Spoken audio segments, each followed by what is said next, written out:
Hello again to my lecture. My name is Ismail Badran and this is chapter 5, gases for general chemistry. Today we're going to talk about Dalton's laws of partial pressures. So what Dalton's actually proposed that if you have a mixture of gases, so he said each gas will contribute to the total pressure by an amount related to its number of moles. So to explain this, very simply, if you have a gas A, if you have one gas, let's call it gas A, and that gas has a pressure, let's call it P1. And you have another gas with a pressure equals P2. When you mix these two gases together, the total pressure will be simply equals to P1 plus P2. Now this is of course under constant volume and constant temperature. So mathematically, if you start with PA, then PA is equal NART over V, because we're working under constant temperature and volume, so the temperature and volumes are the same, and they're constants, and PP will be NBRT over V, and that if the total pressure is equal PA plus BB, then you will have what we call an Ohm's law, which is the partial pressure of the gas is equal to X times P total, where X is the mole fraction. And the mole fraction of A is defined as the number of moles of A divided by the total number of moles, and XB, X is the mole fraction of B, is defined as number of moles of B divided by the total number of moles. And there is needless to say that the mole fraction has no unit. So again, the whole idea is that the pressure of the gas, the partial pressure of the gas, either A or B, is equal to X, which is its mole fraction, multiplied by the total pressure. To explain this, let's discuss this question, which is example 514 from the book.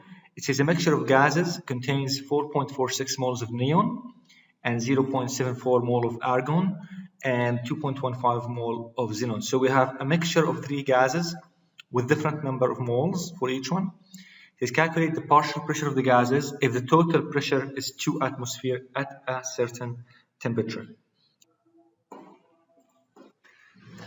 Okay, so to explain this question, I'm just summarizing the data provided in the question here, that we have a mixture of gases, neon, argon, and xenon. So we can just imagine that we have a container that has three gases in it, neon, and we have argon, and we have xenon mixed in each together, and we have a total pressure total is equal to atmosphere.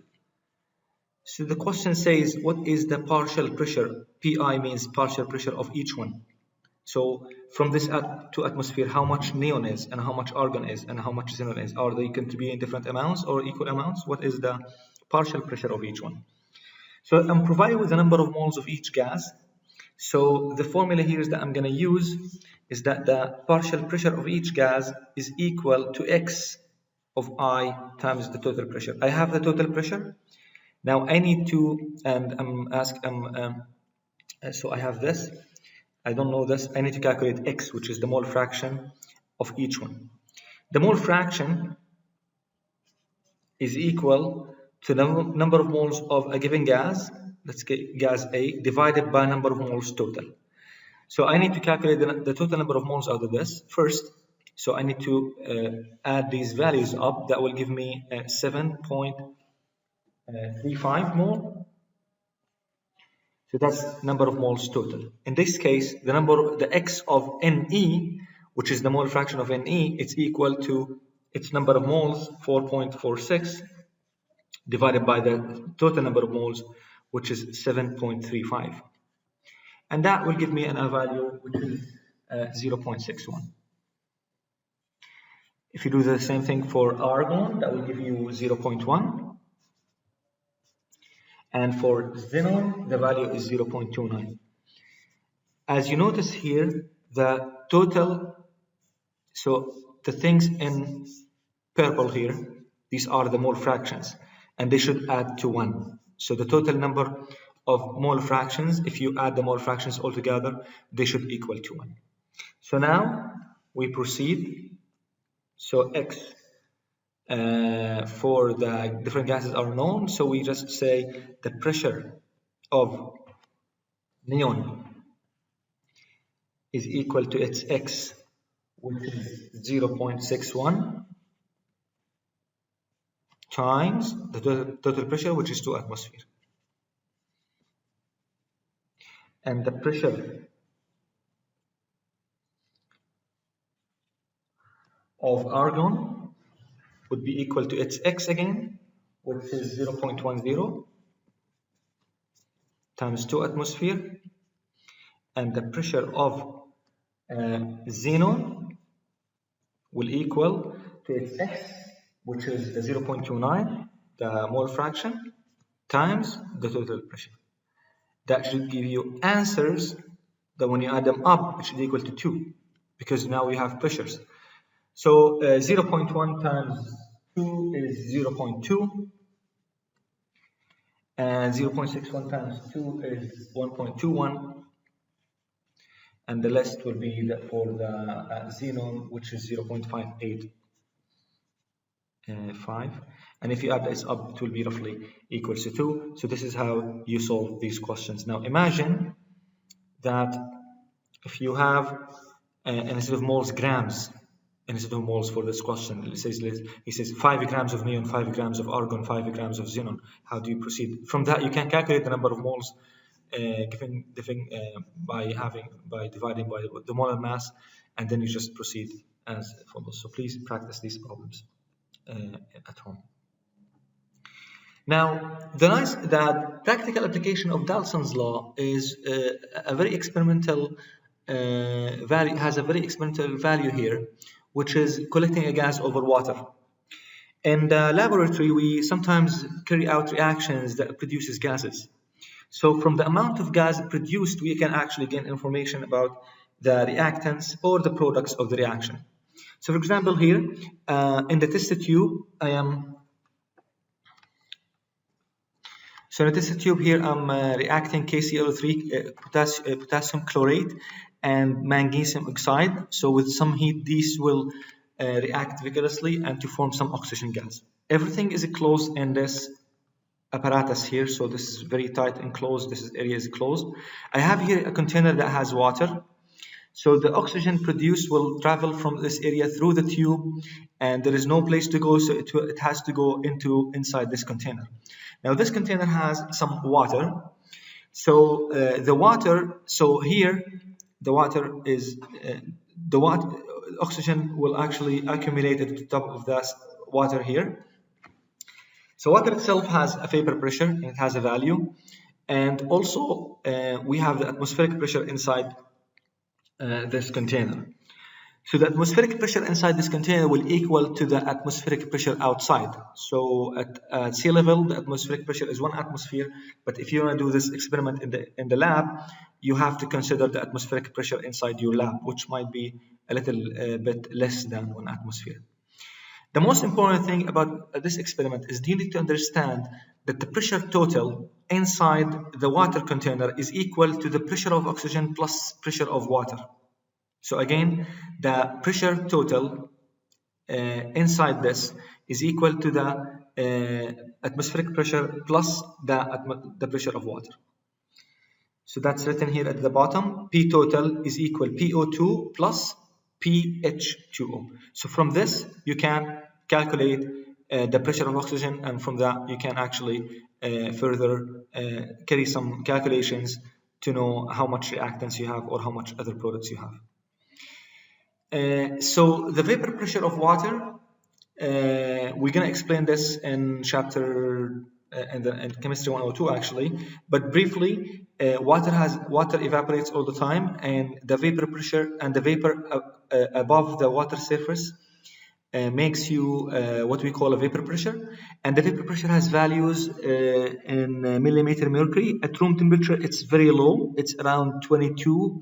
If you see here in the table, around 25 Celsius at 23 millimeter mercury. So the vapor pressure of water at room temperature is low, but as you heat the water up, this vapor pressure goes really high until it gets into atmospheric pressure.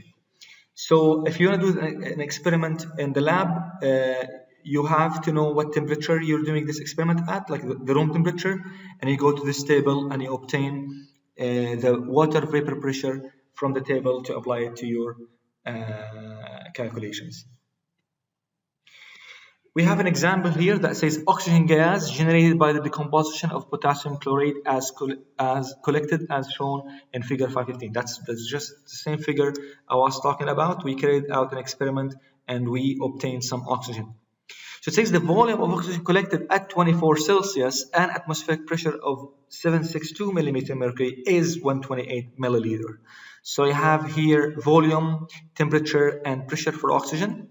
And it says calculate the mass in grams of oxygen gas obtained. The pressure of water vapor at that temperature is 22.4 milliliter. So I have organized my ideas for this question in this tab here. So this is example 515 again. Temperature is 24 Celsius, pressure is 762 millimeter mercury, and the volume is 128 milliliter. The pressure of water is 22.4 milliliter at that temperature, and I'm asking for the mass of oxygen. Now, before we do anything else, we have to understand what's going on. So here you have a container with some water on it, and you are introducing oxygen to that container. Of course, the oxygen will gather in the area or in the space above the water surface because water has already saturated with oxygen. So any oxygen comes in, it will gather in that area. Now, inside this space here, the pressure is not equal to the pressure of oxygen only. It's equal to the pressure of oxygen plus the vapor pressure of H2O. So that's the whole idea of solving this question, okay? Good. Now, before we do anything, the problem with this question is none of these values is good to solve this problem. 24 Celsius, that's in Celsius.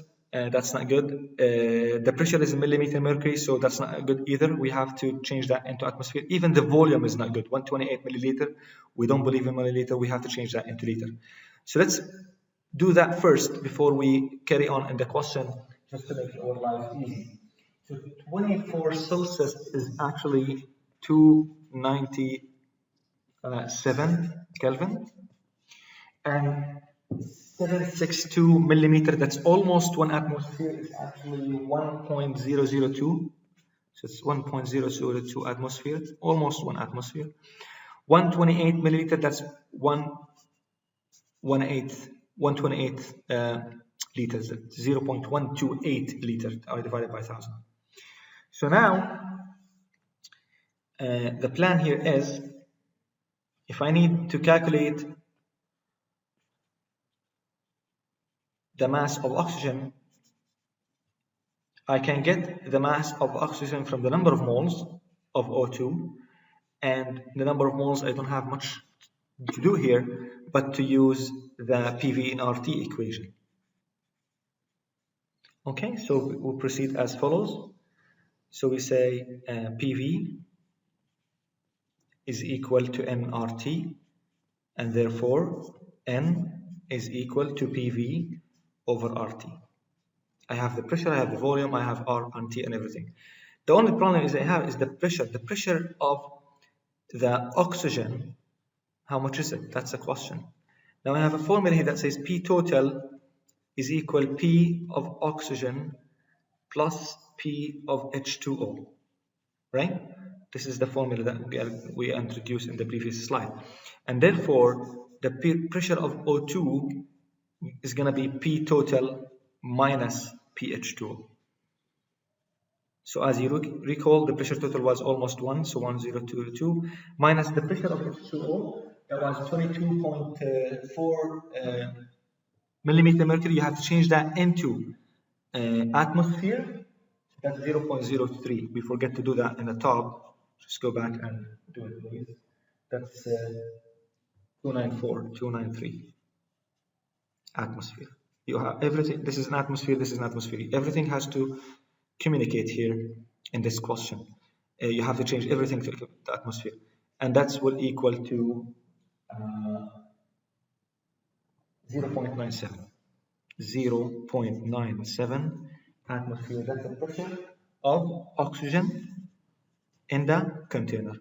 This is the pressure of oxygen. So we bring this value and we're going to apply it into the PV and RT equation.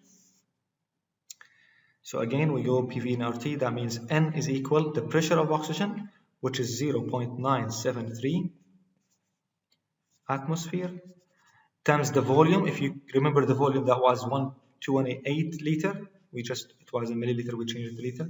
Divided by R, which is again 0.0821 atmosphere, liter, mole minus 1, Kelvin minus 1. I advise you strongly in these type of questions to use the units, because just to make sure that everything is cancels out if you forget to change any units.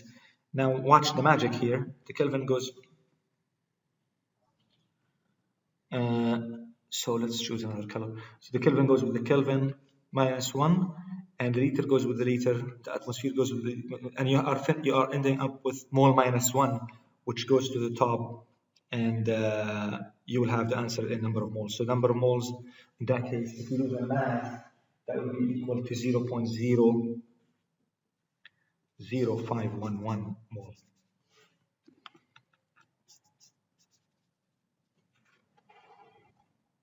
Okay, so we get the number of moles, and we know now, by now we should know that the number of moles equal mass divided by molar mass.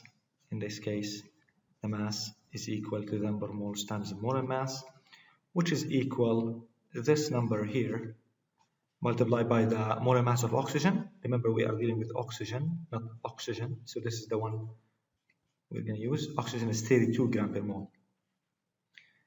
The molar mass of oxygen is 0.02. So just multiply the answer, which is 0.00511 times 32 gram per mole, and you will get the answer that is given in the book, which is 0.16 grams. So you are collecting actually 0.16 gram of oxygen. By this, I'm happy to announce that we have finished chapter 4, chapter 5, which is gases.